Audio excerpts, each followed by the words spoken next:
Now that we have configured the Express Scribe player according to the key mappings that we want, we've set up the audio, now it's time to begin the transcribing.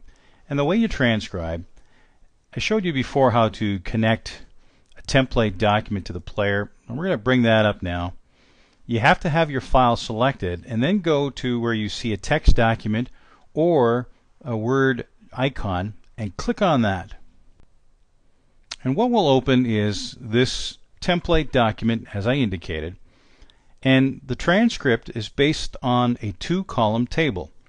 In the left column, those are the labels that we use to identify who is speaking. You will use in most cases either an M for moderator or an R for respondent. The moderator is the person who asks the questions. The right side of the table, or the right column, that is the place where the comments go.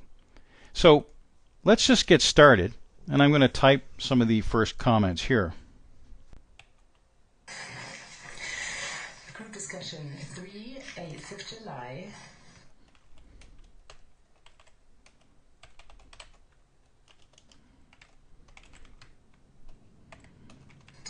to 12 o'clock on beauty products. First respondent who's logged in is Garby.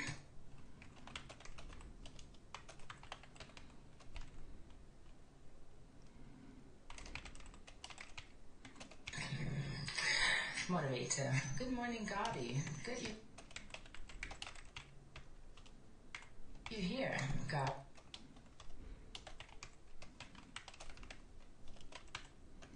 And then when you want to change speakers, you hit Tab and it creates a new row. So I'm going to put R, and then I'm going to type in Gabi's comments. Garby, thank you very much. I'm about to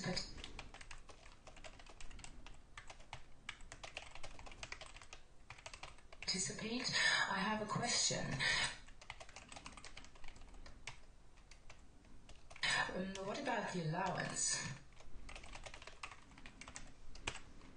Moderate.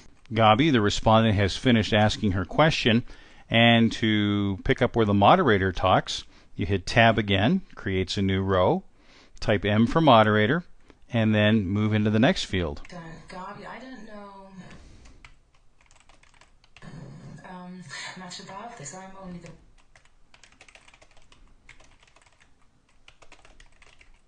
the moderator, but I will ask my colleagues and give you the respective information.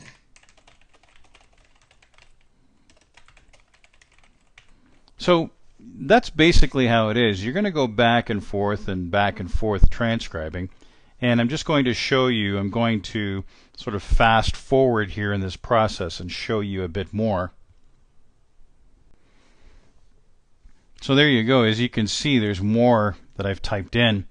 And one thing I want to stress is that, give it your best effort to transcribe what you hear, but only transcribe what you hear. Don't guess at things you cannot make out. If you don't understand a word, don't try and guess at it. Type in, as I have here, parentheses, open parentheses, inaudible, close parentheses.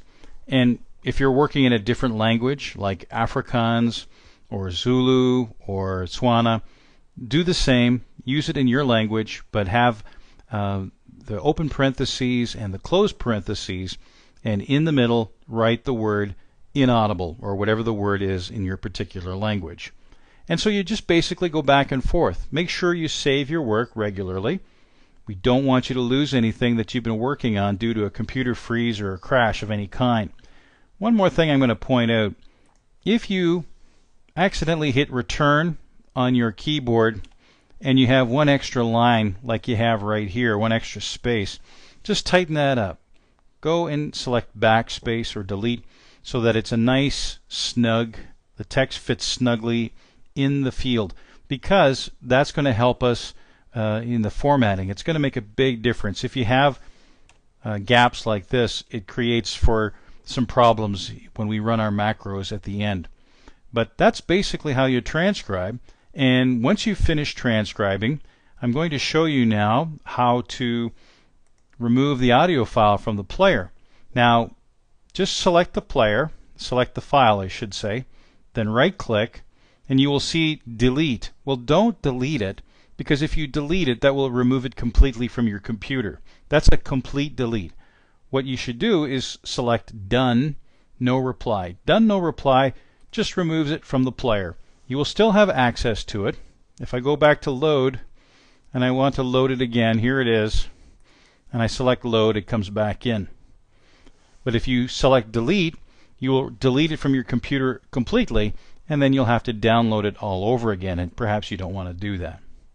So that's it. Once you have finished your transcript, put it in the folder that was on your FTP site, and please put it in the transcripts folder.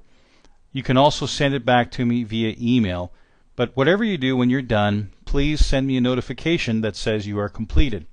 And then I will probably be in contact with you, not only to thank you for your effort, but also probably to offer you another file.